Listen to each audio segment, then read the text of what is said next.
Hi everyone! For today's video, tuturuan ko kayong mag-adjust ng wristwatch na ganitong style. So ayun, hindi ko na sa inyo napakita yung starting, pero kung makikita nyo guys, ayan, ipupush natin yung may arrow siya sa likod. Ayan, push and then, press and then push para medyo strong lang kailangan nyo na tools dito kasi mahirap siyang tanggalin.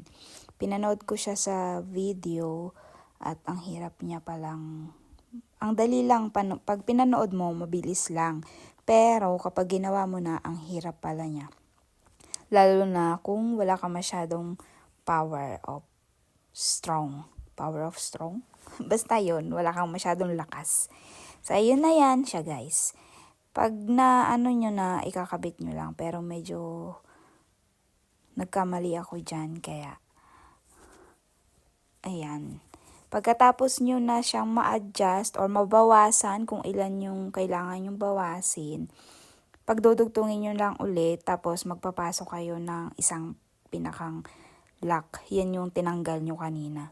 So, para magdugtong ulit, pagkakabitin nyo ulit siya, and then lalagyan nyo ulit siya ng lock. Tapos, pukpukin nyo lang siya papasok kasi hindi siya kaya kung kayo lang manual na ipapasok nyo yan siya.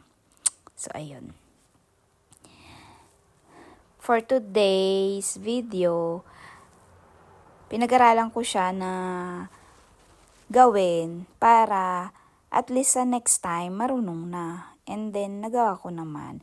At nakasave pa. At the same time, nakasave pa ako ng pera. Hindi na kailangan magpunta ng shop. Ayan, ganyan lang yan siya guys. Pag dudugtongin nyo lang ulit siya. And then, maglalagay kayo ng isang, yung pinakang panglock niya. Para magdugtong yung parehas na putol. Ayan. Pero mahirap na madali at the same time makaka-save ka ng pera. May mga bagay kasi guys na parang minsan di mo naman na kailangan gumastos. Why not i-try kung kaya mo naman na gawin, di ba? Lalo tigit mayroon ka namang tools or gamit na pwedeng gamitin. So, kailangan lang natin ng sipag at tiyaga at tiwala sa sarili. Charis! Ayan.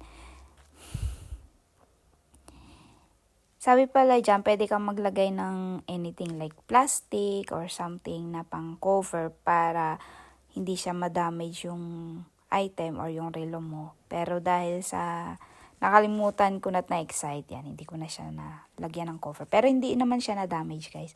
Tapos para mag-lock din yung nyo, yung pinakang ma-close yung pinakang watch. Ayan, ganyan lang. Ilagay nyo lang yung tinanggal ko kanina. Hindi ko na nga naipakita. And then, i-press nyo lang yun siya, guys. Para mag-lock. Madali lang. Kaya mo. Kaya natin lahat. Kinaya ko nga. Kakayanin nyo din yan.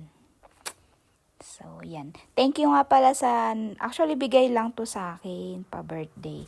So, thank you pala sa nagbigay ng relo na to sa akin.